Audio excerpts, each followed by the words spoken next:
আসসালামু আলাইকুম সবাইকে welcome to my channel my daily diary. সবাই কেমন আছেন? আশা করছি সবাই খুব ভালো আছেন। আমিও আল্লাহর রহমতে খুব ভালো আছি।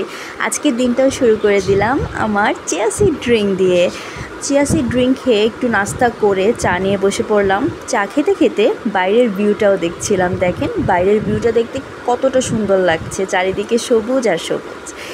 বাইরের ভিউ দেখতে দেখতে ভাতটাও বসিয়ে দিয়েছি। ভাতটা প্রায় হয়ে এসেছে, বলতে গেলে হয়েই গেছে। এখন ডালটা বসিয়ে দিয়েছি, ডালটাও হচ্ছে। রাইস কুকারে এখন সব কিছু রান্না করছি, যেহেতু গ্যাসের সমস্যা চলছে প্রায় অনেক দিন ধরে। এই সমস্যার কি কোনো সমাধান নেই নাকি গড নোস, আমার জানা নেই। তো এই রাইস কুকারের সুইচটাও দিয়ে দিলাম। দেখেন গ্যাসের অবস্থাটা কি, খুবই খারাপ অবস্থা। সবার বাসায় গ্যাসের কি অবস্থা আমাকে অবশ্যই কমেন্ট করে জানাবেন। এখন বারান্দার কাপড়গুলো নিয়ে আসলাম, কাপড়গুলো সব শুকিয়ে গেছে। বাইরে আজকে রোদ ছিল তাই কাপড়গুলো তাড়াতাড়ি শুকিয়ে গেছে। কাপড়গুলো ঘরে নিয়ে আসলাম, এখন বিছানাটা ঝাড়ু দিয়ে ফেলছি। ঘুম থেকে উঠে বিছানাটা ঝাড়ু দেওয়া হয়নি।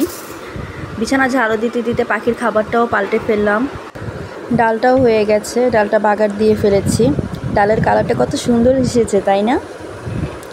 বিকালে খাওয়া দাওয়া শেষ করে আমার ডিয়ার হাজব্যান্ডের কাপড়গুলো আয়রন করে ফেলছি। এটাও আমার প্রতিদিনের একটা কাজ, খুবই প্যারাদায়ক, তাও করতে হয়। সন্ধ্যাবেলা চেরি আমার সাথে একটু খেলা করছিল।